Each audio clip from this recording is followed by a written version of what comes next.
Hi, my name is Alay Yajnik, and I'm a FocalPoint business coach. Today, we're covering the second part of a three-part series, talking about aligning your marketing. And when you do that, you're actually going to make 2016 your most enjoyable and your best year ever, because you're going to have not only the clients that you really enjoy working with, but you're going to have plenty of them. And what we talked about last time, we'll go ahead and do a quick recap, and then we'll get into the new material. Really excited to share this with you today. So what we talked about last time, we just quickly hit on what is marketing, and then we're starting to dig through the three elements. And as we talked about, just in brief, the way we're defining marketing for the purposes of our conversation is marketing is simply anything that you do to generate leads. Good marketing generates as many leads as you want, and it generates high quality leads, which are people who you enjoy working with, people who need your services or your products, and people who can afford to pay your prices.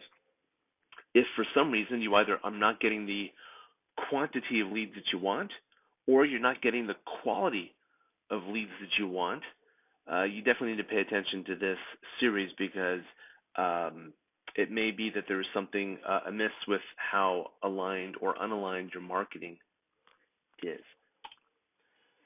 So we talked about the model that we're putting together here. The first thing we captured in our last conversation was talking about message, which is basically what sets you apart and what you want your ideal prospects to know about you. The second is your market, which is what we're going to be covering today, your target market. And the third, which we'll cover next time, is your medium, or how you communicate your message to your market.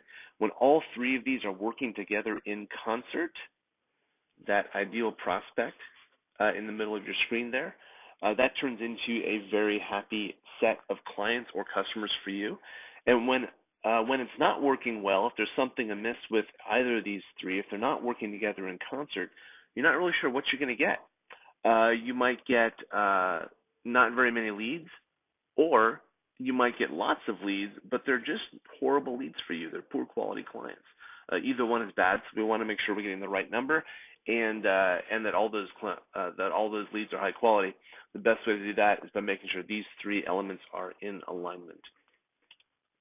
So again, this is a recap from last time, but just in brief, the three questions that you need to ask yourself so you can build your message, that's the first part of the model, are: why did you choose your business or area of expertise? What benefits do clients receive from working with you? And what sets you apart from the competition? When you put all these together in one consolidated statement, you're going to have a really nice, tight message that you can broadcast to your market. Now, what happens so often when I talk with people about the target market is they will tell me the target market that they want to work with. And I'll ask them, okay, about how many or what percentage of your products or your services are consumed by this market? And they'll say, well, actually, less than 10%, because this is the market I aspire to get into. And that's great, but when we dig into it deeper, it turns out that they don't have the skills or the capabilities to actually sell successfully into that market. And so we need to be brutally honest with ourselves here and figure out who is the right customer for us, not necessarily the one who we want, but the one who is going to value what we can provide. Hopefully it's one and the same, but oftentimes it isn't. And a big source of problems I see is people trying to get into markets with their products or their services that they simply don't have the value to crack those markets. And so they're not getting any leads. Well, surprise, if you actually take your product and give it to those people who are really going to appreciate it, you will then be a lot more successful in your marketing efforts. So this is the time for us to be brutally honest with ourselves. Go ahead, sit down, pull out a pencil and paper, and what I want you to do, now you've already done your message, so now I want you to think about who actually values that message, and be honest with yourself, not the clients you necessarily would aspire to have, but the clients that you have today, the clients who you really enjoy working with, and the ones that absolutely get what you do. Don't worry about the money just yet, but let's just focus on who's actually going to value your message. Some key things you can do to do a cross check and see if they're valuing your message.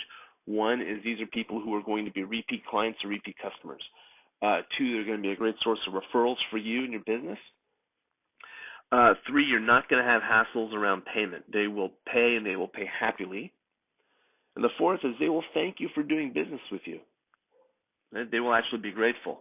The last point is you will really enjoy working with them, because when people appreciate what we do and what we provide, when people put it to use, and when people truly value our products or services, we feel fantastic, and we love working with people like that.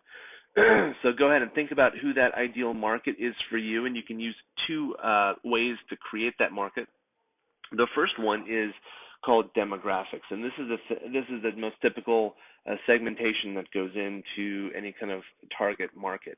You want to think about where they're located geographically, how old they are, if they're male or female, what age range, what kind of business or what kind of household.